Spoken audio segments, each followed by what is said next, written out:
भारत पाकिस्तान पुणी युद्ध आरंभ हो युद्ध हम जो युद्धटा से जो सिंदूर ऑपरेशन जो होउतरा ताठर भयंकर हबो ना कौन ताठू बहुत भयंकर हम गोहिरी टिकरा बाली जे पाटेना चौद्यारे चिता नला 18 खौनी मेल छ मरिबे मातिबे पर्वत माला जय अच्युतानंद महापुरुष अर्थ बुझे कहले आमर जो टांगी टिकेरा टांगी टिकेरा कथुरु चौद्यार पर्यंत घोर युद्ध हम चौद्यारे चिता नला ए सबू युद्धर सब गुराक नहीं कि चौद्यारे सब तेल पकईकी सब पोड़े अजस्र दिन राति 24 घंटा पे चिता अग्नि निभीबनी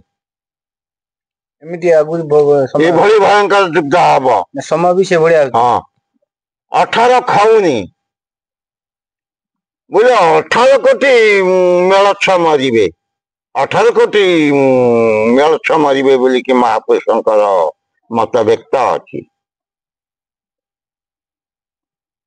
अच्छा आउ आपनकर जो रहिला कहले सत्य तुलसी कथा कोहिनूर हीरा आ मयूर सिंहासन से केबे कोन आसी भारत को से आसी जीव बलदेव राजा न हवा पर्यंत से सब जिनस फेरिनी वर्तमान से सब जिनस आनिबा पई कि आयोजन चालुची हमर सर्वप्रथम जे इंजिन गोटे तैयारी होता चित्तरंजन रे से इंजिन की पागला इंजिन कहते से सियालदार जोटा अछि हाँ से इंजिन जिते बड़े आसी जगन्नाथ दर्शन करिया को मन को आसी से फेरला जिते बड़े मर्डर करला से इंजिन मर्डर करिबारे से तार जेल दंड से इंजिन भोगुथला अच्छा से मियादी सब पूरी गलानी जाफल सेटा खड़ी पड़ी की बंधा है एबे कड़ी पड़ी की बंधा है की अछि सियलदारी से कोन पुणी खोलिबो से पुनर्बार खोलिबो छान छान तक की खोलिबो ता मन को से खोलिबो अच्छा से जो इंजिन जोटा अछि सेटा तो ए ट्रैक रे से नजिला बडे छोटो टे केमति कोन दिबो से तार आसीबो सेटा दईबी बुझला दैव घटना समस्त से क्वेश्चन टा कर एते छोटो इंजिन ए ट्रैक रे केमि जीवो से आसीबो केमिति आसीबो जो इंजिन भी जेता मन को चालुची नाई ड्राइवर आसी परिबन नाई तेल पानी अरे सबू तो सही प्रभु करूचंती करी करता सही ताबु अन्य गति नहीं प्रभु कथि जार आज्ञा पर्वत जले भासी सोलमंत ता कथि कौ जिनस असंभव सबकि संभव क्षण के पृथ्वी की नष्ट करदे क्षणक भीतर पृथ्वी की सृजना करें। अच्छा ताले आपण कहया कथा बलदेव राजा पूर्वरु पड़ी आसथिबो हमर मयूर चंद्रिका माने कोहिनूर हीरा आ सत्य तुलसी बलदेव स्वयं मयूर सिंहासन रे बसिबे बसिक अभिषेक हेबे से हवा समय से अभिषेक हवा समय बलदेव राजा हवा समय आसी गलानी जेहेतु सेही पई क्रिया चलची की सेठी पई की आयोजन चालुची प्राक प्रस्तुति चालुची मोदी सरकार भी विदेश को जाई की सबू ये सब जिनस को सब परामर्श चलई अच्छा केमिति कौन भारतर पलई जाइथिबा बाहर देश को जो सब जिनिस से सब जिनस केमिति भारत को फेरिबो तार योजना मोदी सरकार करिसंती अचुत बा कहउचंती महासुरवंत भक्त से राम राज्य हम भारत भूई भारत वर्षटा राम राज्य बोली की घोषणा हम दिने जो विश्व रे सनातन बाना उड़िबो एवं संपूर्ण सनातन धर्म बाना उड़िबो विश्व गुरु रो मान्यता पाइबो से समय आसिलानी ସେଥିପାଇଁ ଶେଷ ସମୟ ଟିକେ କଷ୍ଟ ହଉଛି। ଦେଖନ୍ତୁ ଆପଣ ଦେଖିଲେ ଦୀର୍ଘ 20-25 ବର୍ଷ ତଳେ ପ୍ରତିଦିନ ନାମ ସଂକୀର୍ତ୍ତନ କୋଉଠି ହଉଥିଲା? ବୋଧଗୟା କ୍ୱଚିତ। ଏବେ ସବୁ ସମୟର ଅଷ୍ଟପହର, ଚତୁର୍ଥ ପହର ସଙ୍କଟ ମୋଚନ ଭଗବାନଙ୍କର ଆରାଧନା ସବୁ ସମୟରେ ଚାଲୁଛି। ଶିଶୁଅନନ୍ତ ମହାପୁରୁଷ ତାଙ୍କ ପ୍ରିୟତମ ବାରିଙ୍ଗକୁ କହିଛନ୍ତି, ବୁଝିଲ, ଯେ ଦେଖାଳେ ବେଦ ଗହ ଗହ ନାଦ ପାଠେ କମ୍ପୁଥିବ ମହି ବାରଙ୍ଗରେ ସେକାଳେ ବିଦେଶୀ ଛାଡ଼ି ପଳାଇବେ ତୋପକମାନଙ୍କୁ ନେଇ ବାରଙ୍ଗରେ ତୋପକମାନଙ୍କୁ ନେଇ। ବେଦ ପାଠ, ବେଦ ଏଭଳି ବଳିଷ୍ଠ, କୌଣସି ବେଦ ଆଗରେ କୌଣସି ଅସ୍ତ୍ର ଶସ୍ତ୍ର ବୈଜ୍ଞାନିକ ଯନ୍ତ୍ରପାତି କିଛି କାର୍ଯ୍ୟକାରୀ ହେଇପାରିବନି। ହରିଙ୍କର ସୁଦର୍ଶନ ଏକମାତ୍ର, ଶୂନ୍ୟରେ ଭୁଲିକି ଆମ ମାନଙ୍କୁ ଭକ୍ତମାନଙ୍କୁ ଏବଂ ମହାପୁଣ୍ୟବନ୍ତ ଲୋକମାନଙ୍କୁ ସୁଦର୍ଶନ ଚକ୍ର ହିଁ ରକ୍ଷା କରିବେ। ଭଗବାନ ଭକ୍ତ ମାନଙ୍କୁ ସେଇଠି ଘଣ୍ଟ ଘୋଡେଇବେ ସୁଦର୍ଶନ ଚକ୍ର ଦ୍ୱାରା। ସୁଦର୍ଶନ ଚକ୍ର ଦ୍ୱାରା ସର୍ବ ଶ୍ରେଷ୍ଠ ଜିନିଷ। ଦ୍ୱାପର ଯୁଗରେ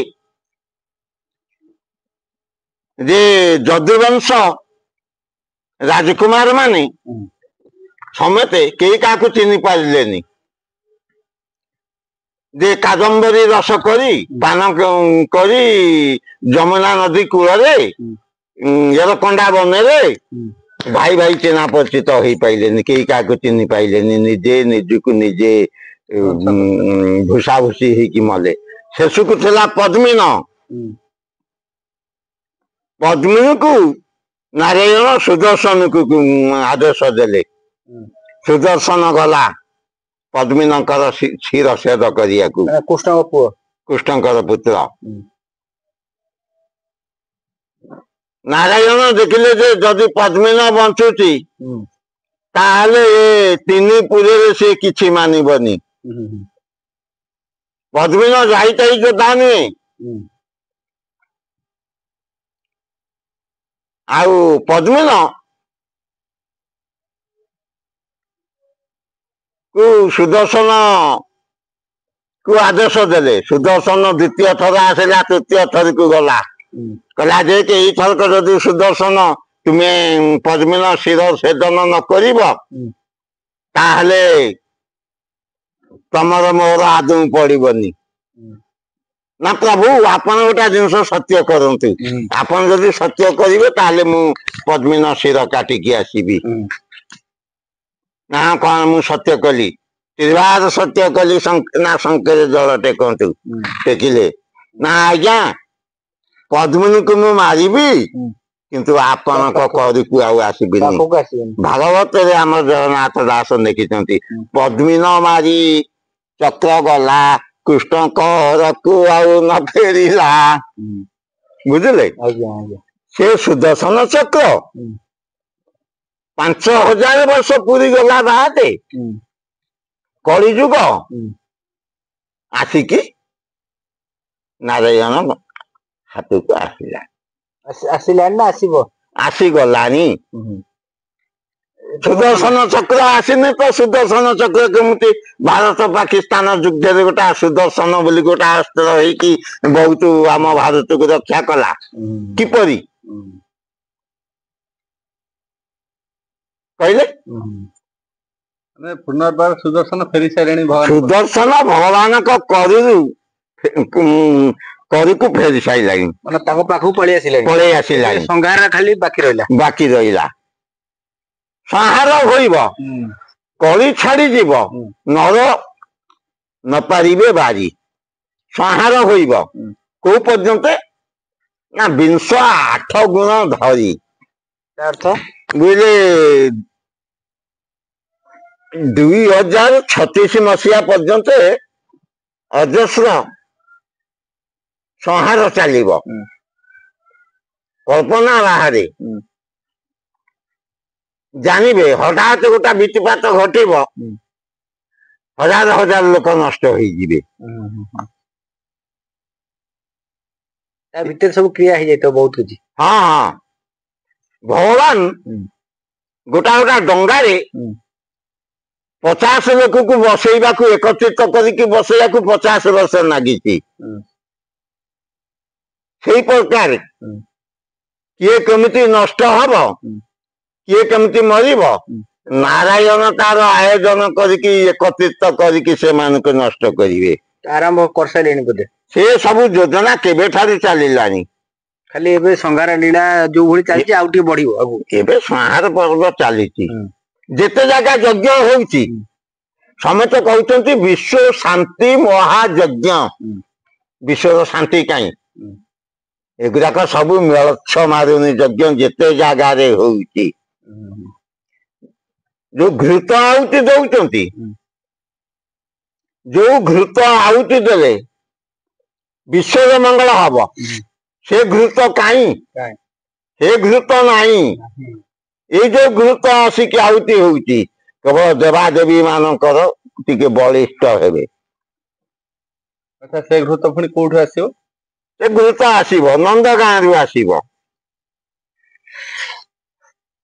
नंदगां रे एक भक्त से घृत संग्रह करके थई आसीछि केते रखि ट्रक दारिया घृत से गठित करी को एरिया हैं नंदगां को आड़े को एरिया अरे नंदगां को कोउटी आपण जानि नांती आरे भितर को प्रभुंकर जन्म स्थान कोउटी से आरे भितर कोउटी हम भारत भितर ना कोउटी एटा हम भारत भितर सही कथा पते को एरिया ना हैं को एरिया ए एरिया ता मु सठिक कहि पारुनी किंतु प्रभुंकर जन्म स्थान रु आसीबो घृत अनेक वर्ष घृत सहिता है थुआ है कलिजुग यज्ञ हम यज्ञ आमर दिल्ली पार्लियामेंट आगे यज्ञटा हम पार्लियामेंट सामना से यज्ञटा स्वयं बलदेव करेंगे अच्छा बलदेव जिते यज्ञ करेंगे पूरा खांटी गुआ घृत यज्ञ हम सबु सबु देवादेवी सेते उपस्थित सबु देवादेवी सेते जागृत हेबे 33 कोटी अच्छा संभाव जेतले हमर अछि महापुरुष हरिदास लिखितंती महापद्म कल्परे जे आमे जो शियाळदार ठारे जे यज्ञ होइबो अच्युत करथबे अच्युत स्मरण कले अरगित जाई सेठी पहुंचीबे से जो यज्ञ रे से घृत कोठे सुनतु से घृत वृंदावन रु आसीबो बुझले से घृत जाक निज स्वयं गदाधर वृंदावन रु नहीं कि आसीबे अच्युतानंद महापुरुषंकर पुत्र गदाधर वृंदावन रे अछंती वृंदावन रु घृत नहीं कि आसीबे शिवदा यज्ञ को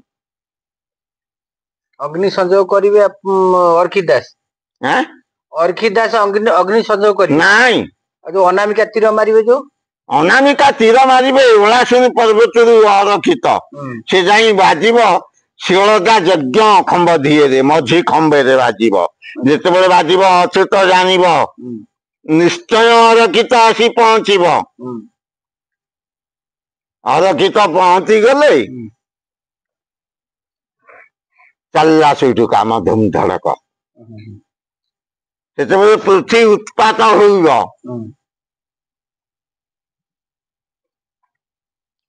पूर्व तेलंगा दक्षिण तेलंगा बल पूर्वे खग मरा दिवस रे धूमकेतु परिवर्ती परा दिवस रे धूमकेतु देखा जीव हाँ दक्षिण रे तेलंगा राज्य तेलंगा माने माती उठिबे जो आंध्र भारत को मारी आसीबा को से चेष्टा करिवे पूर्वे खग मरा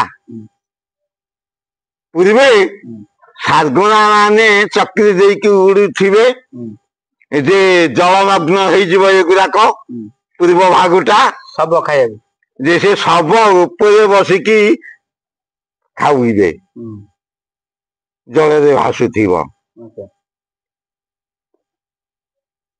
ଆଚ୍ଛା ପଶ୍ଚିମ ଆଉ ଦକ୍ଷିଣ କଥା ପଶ୍ଚିମର ଲୋକ ଅଧିକାଂଶ ଲୋକ ପଶ୍ଚିମ ଭାଗରେ ବଞ୍ଚିକି ରହିବେ। ମହାପୁରୁଷ ମାନେ କହିଛନ୍ତି 3 ଭାଗେ ନାଶ ଯିବ ଭାଗେ ହିଁ ରହିବ। ସେ ଭାଗଟା ହେଲା ପଶ୍ଚିମ ଭାଗ ପଶ୍ଚିମାଞ୍ଚଳ। ପଶ୍ଚିମ ଶନିଟେ ରହିବ ସେ ଦେଶକୁ ହାଡମାଳ କରିବ। ଉତ୍ତର ସାଜିବ ଉତ୍ତର ସାଜିବ ଦକ୍ଷିଣ ଗାଜିବ ପୂର୍ବେ ନ ରହିବେ କେହି ଝାଡ ଜଙ୍ଗଲରେ ଯେତକ ରହିବେ କୂଳକୁ ବିହନ ସେଇ। ପଶ୍ଚିମ କଥାଟାକୁ ଲେଖିନାହାନ୍ତି ପଶ୍ଚିମ ଭାଗରେ ଲୋକ କିଛି ବଞ୍ଚିକି ରହିବେ ତାକୁ ଛାଡି ଦେଇଛନ୍ତି ଆଉ ନାଇଁ ଲେଖିଛନ୍ତି ଲେଖି ନାହାନ୍ତି କାହାକୁ ମହାପୁରୁଷ କାହାକୁ ଲେଖି ନାହାନ୍ତି। ମହାପୁରୁଷ ସାରା ଶଶାଗରା ପୃଥିବୀ ବୀର ଜିନିଷ ଯାକ ସବୁ ତାଙ୍କ 5050 ବର୍ଷ ପୂର୍ବେ କି 600 ବର୍ଷ ପୂର୍ବେ ତାଙ୍କ ଲେଖନୀ ମିନରେ ସବୁ ଯୋଉ ଅମୃତ ଝଡି ପଡୁଛି ଯେ ତାଳପତ୍ର ଗ୍ରନ୍ଥ ମାନଙ୍କରେ ସେଇଟା ହିଁ ଅକ୍ଷର ନୁହେଁ ସେ ସ୍ୱୟଂ ଶବ୍ଦ ବ୍ରହ୍ମ। ଆଜି ଯାହା ମାଳିକାରେ ପ୍ରମାଣିତ ହଉଛି ସେଗୁଡା ଭାରତବର୍ଷର ଜାତକ ପଞ୍ଚସଖା ମାନେ ପଞ୍ଚସଖା ଲେଖିଛନ୍ତି। ଆଗକୁ ଅଗ୍ନି ବର୍ଷା କଥା କହୁଛନ୍ତି ଆପଣ ଯୋଉ ମାନେ କଳ କାରଖାନା ବା ଇଞ୍ଜିନ ସବୁ କାମ କରିବନି ବୈଜ୍ଞାନିକ ଯନ୍ତ୍ର ମାନେ ଅଚଳ ହବ ସେ କେବେ ସବୁ ସେ ସବୁ 7 ଦିନ ଅନ୍ଧକାର ଯେବେ ହବ ବୁଝିଲେ ଯେ କୌଣସି କଳକାରଖାନା ଚାଲିବ ନାହିଁ ଆଉ ଟିଭି ରେଡିଓ ତାର ଯନ୍ତ୍ର ମୋବାଇଲ ଠାରୁ ଆରମ୍ଭ କରି ବେତାର ଯନ୍ତ୍ର ଏସବୁ କାର୍ଯ୍ୟକାରୀ କରିବେନି। ଆପଣ ସବୁ ମୋବାଇଲ ୟୁଜ କରୁଛ ମୋବାଇଲ ଆପଣଙ୍କ ଦେହରୁ କେତେ ସୁପର ପାୱାର ଟାଣୁଛି ଆପଣ ମାନେ ଜାଣିପାରୁନାହାନ୍ତି। ଗୋଟା ସାକ୍ଷ୍ୟ ଲକ୍ଷ୍ୟ ପ୍ରମାଣ କରନ୍ତୁ। ଆପଣ ଆପଣଙ୍କ ଠାରୁ ଗୋଟା କମ ବଳିଆ ଲୋକକୁ ମୋବାଇଲ ଟା ନିଜ ପକେଟରେ ରଖିକି ନଢେଇ କରନ୍ତୁ ସେ ନିଜରି ଲୋକଟା ତମକୁ ମାଡି ବସିବ। ମୋବାଇଲ ଟା ତୁମେ ଥୋଇ ଦେଇକି ଯାଇକି ତା ସହିତ କସରତ କର ସେ ଲୋକ ତମକୁ କେବେ କସରତରେ ପାରିବନି। ଗୋଟେ କହିବା କଥା ମୋବାଇଲ ବି ଶରୀରରୁ ସୁପର ପାୱାର ଟାଣୁଛି ନେଇଯାଉଛି। ମୋବାଇଲ ମିନିମମ୍ 20ରୁ 25 ବର୍ଷ ୟୁଜ କରିବା ଲୋକ ସିଏ ବଧିର ହେଇଯିବ କର୍ଣ୍ଣକୁ ଶୁଭିବନି ତା ଛଡା ଆଖିକି ବି ଦୃଶ୍ୟ ବି କମିଯିବ ମେଣ୍ଟାଲ ଉପରେ ଗୋଟେ ପ୍ରେସର ରହିବ।